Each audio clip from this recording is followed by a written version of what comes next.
그리고 1년 12달 수사하는 것은 바로 정치적 보복 수사이다. 증거가 안 나오니까 억지로 지금 증거를 만들려고 사람을 불러다가 윽박 지르고 이게 무슨 개혁이냐고. 진정한 개혁의 대상은 윤석열 대통령이라고. 하루빨리 끌어내지 않은 이상 이 변화가 불가능하다 이렇게 생각합니다. 천공의 의지에서 저는 정치를 하고 있다고 보기 때문에 정말 있을 수 있는 일입니까? 이거를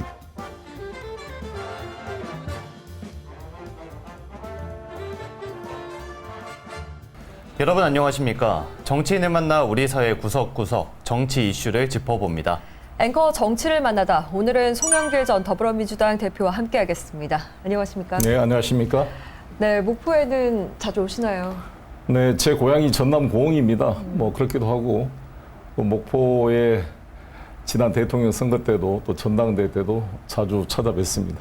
네, 가장 최근 활동이 이제 출판 기념회 전국을 순회하면서 열고 계신데요. 네. 잘 되고 계신가요?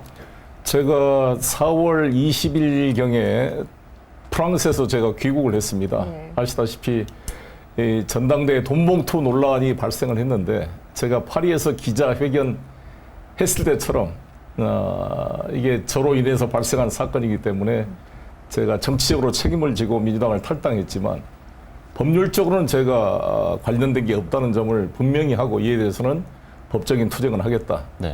이렇게 해오고 있고 그런데 지금 아시다시피 지금 7개월이 다 돼가는데 네. 금방 프랑스에서 오면 말을 구속시킬 것처럼 언론에서 이게 대서특별을 했지만 아직 저를 소환 조사도 하고 있지 않습니다. 그렇죠. 그렇다는 것은 이 사건 자체가 정치적으로 기획돼 있고 뭔가를 조작하려고 지금 이 발버둥 치고 있는 상황이어서 이러한 저의 그 절절한 심정, 이 검찰의 이 잘못된 이 정치적 기획 수사에 대한 내용을 절절히 담아서 제가 이 검찰 독재 범죄 카르텔 세력에 대한 선전포고라는 제목으로 책을 만들었고요. 많은 반응이 있어서 또 이 독자들과 대화를 하기 위해서 이렇게 전국 순회 출판 기념회를 하게 되는데 서울에서 지난번 9일날 조계사에서 한 이후로 첫 번째로 목포를 찾았습니다. 네, 좋습니다. 말 그대로 그 선전포고 이름이 좀 강렬한데요. 네. 그 얼마 전에 그 조계사에서 하신 기념회에서 한동훈 장관을 둘러싼 그 수위 높은 좀 발언들이 이슈가 됐었는데 총선을 위해서라도 한동훈을 반드시 탄핵해야 된다고 생각합니다. 이런 건방진 놈이 어디가 있습니까? 이 어린 놈이 와가지고 국회에 와서 한참 검찰 선배놈들을 조롱하고 능멸하고 이런 놈을 그대로 놔둬야 되겠습니까? 이게 그것은 이렇게 시청자들이 이해해 주셨으면 좋겠습니다. 저 개인의 어떤 울분도 일부 있지만 제 주변 사람이 100여 명이 지금 7개월째 소환돼서 조사를 받고 있어요. 네. 100번이 넘는 압수수색을 하고.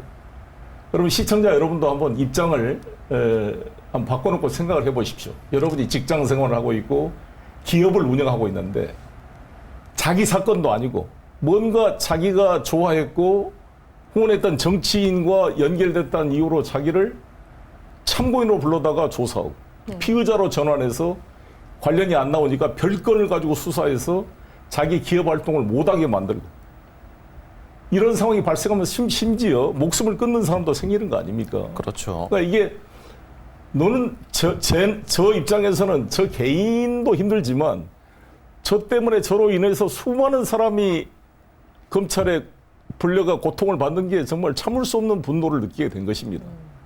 그래서 이 사법 절차를 총괄하고 있는 한동훈 장관에 대해서 이러한 그분들의 입장을 대변해서 말씀을 드렸다는 것에 대해 양해를 부탁드리고요.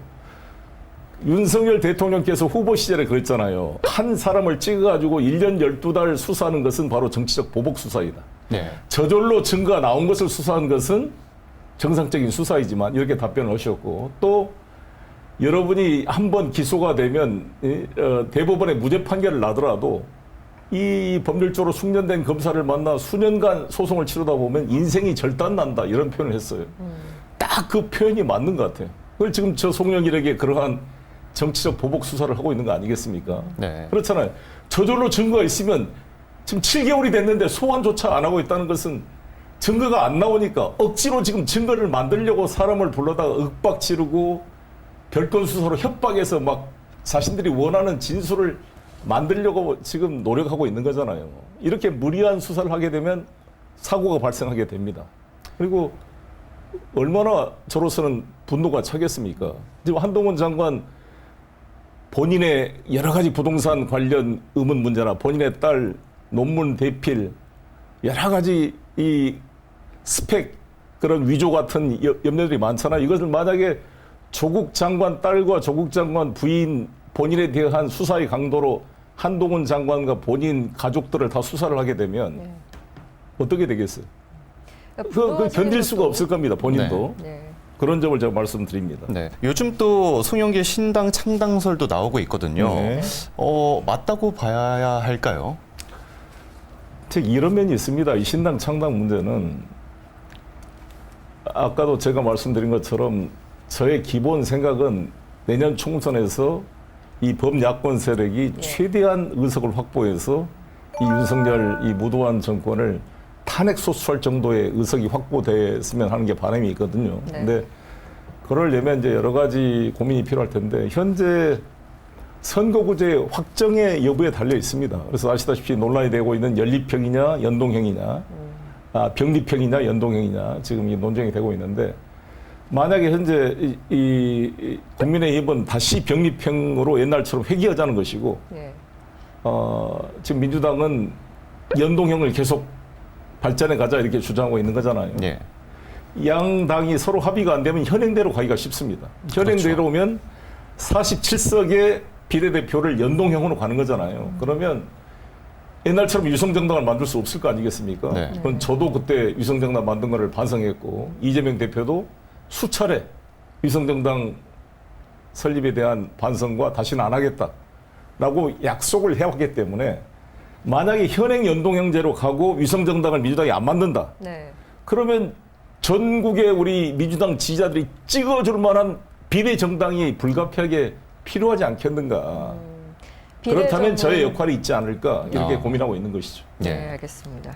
지금까지 저희가 정치 이야기를 조금 나눠봤는데 오늘 저희 프로그램은 또 대표님의 개인적인 이야기도 조금 나눠보려고 합니다. 맞습니다. 사실 저는 실물로 이렇게 처음 뵙잖아요. 네. 저는 이제 매일 운동을 하려고 하는데 네. 저보다 체격이 더 좋으세요. 그래서 황수라는 별명이 붙으신 건지. 네. 풍차 좋다는 얘기 많이 원래 들었는데. 고흥 사람들이 일반적으로 좀 이렇게 아. 신체가 건장합니다. 네. 장사분들이 많으시잖아요. 그렇죠. 네. 우리 기밀 유재도 뭐 그런 분들이 많죠. 네. 어린 시절부터 약간 좀 체격이 남달랐어요. 제가 사남 2년대 제가 네. 넷째 아들입니다. 그래서 우리 시대에 다 못 살았는데 그래서 큰형들은 또 작아요 보통 오. 큰형 네. 둘째는. 그런데 갈수록 조금씩 집안 형편이 이제 나아지면서 아. 잘 먹어가지고 넷째는 좀 다르게. 네, 아무래도 좀 더 커졌습니다. 예.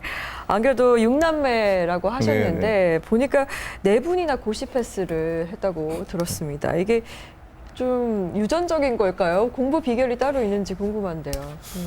우리 호남 출신들은 기업체가 별로 없다 보니까 사실 이 공무원으로 가는 사람들이 많았습니다. 네. 그래서 서울에 가보면 하급직 경찰 공무원들은 대부분 호남 출신들이 많아요.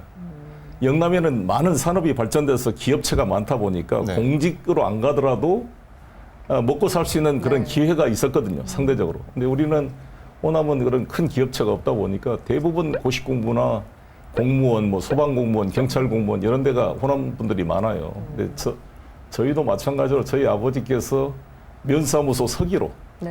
지방직 행정공무원부터 시작했기 때문에 좀 한이 있죠. 그러니까 이제 아들들에 대해서 공부를 잘 부모님이 뒷받침을 했고 그 덕에 네. 4명이 고시를 봤는데 사실 뭐 이게 자랑도 아니고 우리 호남이 갈 데가 없으니까. 아버님은 굉장히 뿌듯해 하셨을 것 같은데요. 네. 예, 그렇죠. 아무래도 본인이 공무원이셨으니까 자랑스러워했습니다. 변호사를 하시다가 또 어떻게 또 정계에 입문하게 된 계기가 있습니까? 저는 뭐 연세대학교 총학생회장을 했고요. 학생회장하고 나서 제가 7년 동안 노동 현장에 있었습니다. 우리 한동훈 장관께서 송영길을 운동권을 폄하하면서 학생운동 하나 했다는 이유로 네. 평생 먹고 산다 그랬는데 저는 7년 동안 노동 현장에서 배관 용접공으로 택시 운전사로 예. 목공 기능공으로 제가 땀 흘리면서 현장에서 있었습니다. 네. 아마 총학생회장 출신 중에 7년 동안 노동 현장에 있는 사람은 제가 유일했을 겁니다. 네.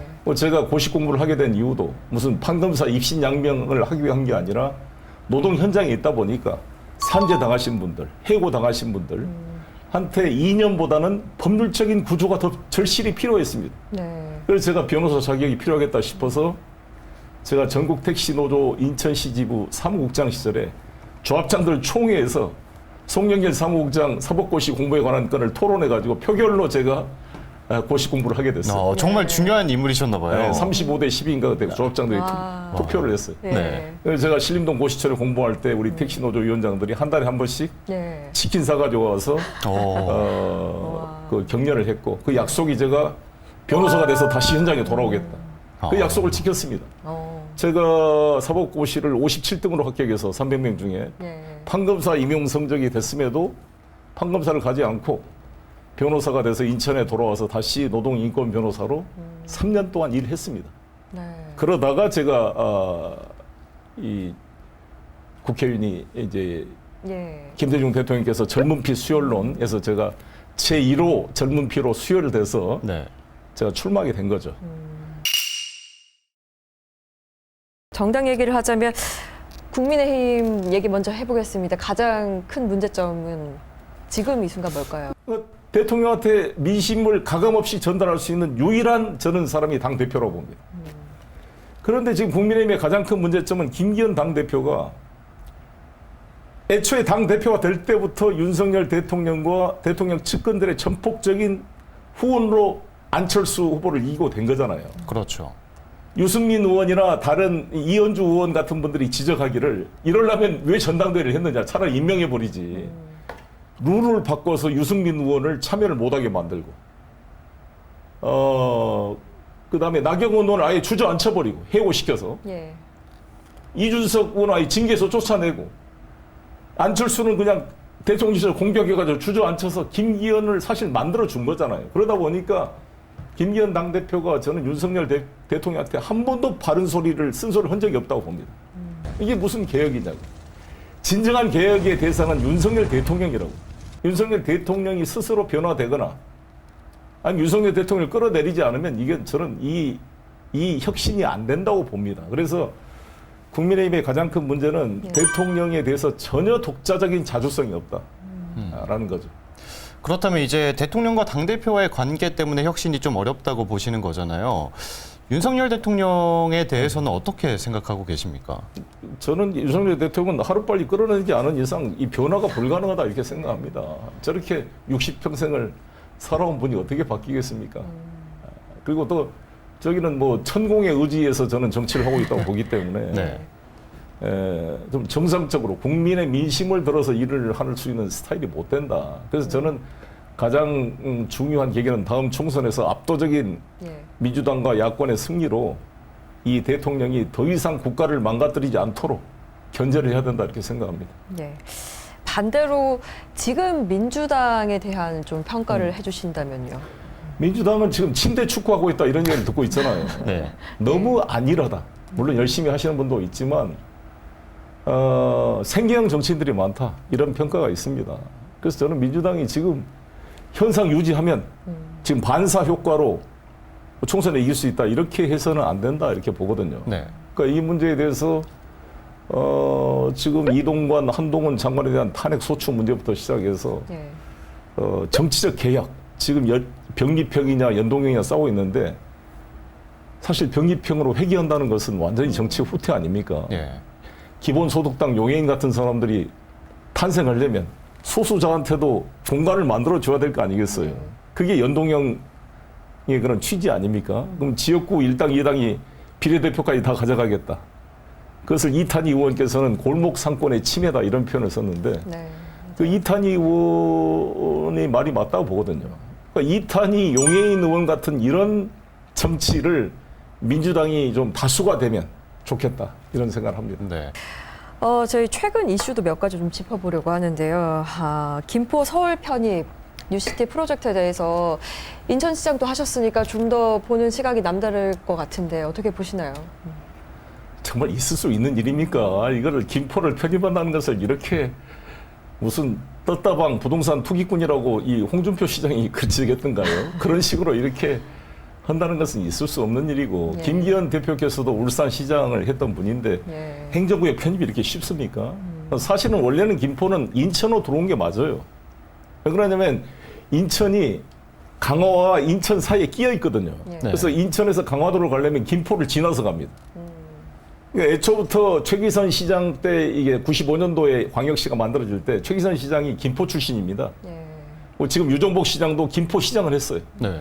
그러다 김포를 편입해야 한다 그랬는데 김포 시민들이 인천에 가기를 반대해가지고 이게 남아있게 된 건데 완전히 게리맨더링이 되는 거죠. 그래서 저는 경기 북부, 북도 분리보다는 차라리 부천과 시흥, 안산, 김포 등을 인천에 통합시켜줘서 네. 서울, 인천, 경기가 비슷한 규모로 만들어지게 하고 서울, 경기, 인천에 메가시티 그런 그 협업 지자체를 만들어야 한다고 봅니다.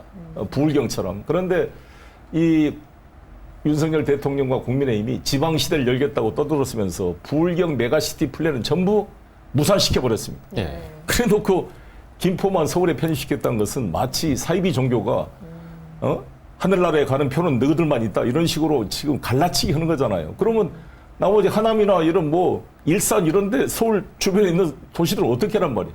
그렇죠. 서로 경쟁시켜서 서울로 될까? 그러면 서울로 들어가면 이제 농어촌 특례도 없어지고 세금만 더 올라가고 오히려 쓰레기 메리츠만 이렇게 오게 되고 불만이 나오니까 오세훈 시장이 궁여지책으로 뭐 단계적으로 하겠다 네. 이런 말을 하고 농어촌 특례 그걸 유예하겠다 이런 말을 하는데 저는 이번을 보면서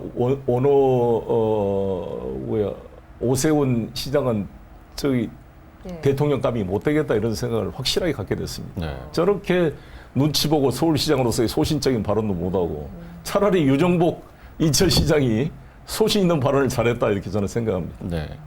마지막으로 우리 지역민들께 한 말씀 해주시죠. 말씀드린 것처럼 우리 광주 전남은 생명의 땅이고 미래의 땅이고 AI와 항공으로 나가는 미래 산업의 땅입니다. 산업화는 늦었지만 정부와는 앞서가자 했던 게 김대중 대통령의 그런 슬로건이었다고 한다면 지금 우리가 공업화는 늦었지만 생명공학과 우주공학은 전남 광주 시대로 만들어가자. 이렇게 기회의 땅으로 만들어 가야 된다고 생각합니다. 저 역시 제가 앞으로 무엇을 하든지 간에 우리 전남 광주가 미래 산업의 중심지, 생명과학의 중심지로 발전해 갈 수 있도록 뒷받침해 나가겠습니다. 네, 지금까지 송영길 전 더불어민주당 당대표와 함께했습니다. 네, 앵커 정치를 만나다 오늘 여기까지입니다. 함께해 주신 여러분 고맙습니다.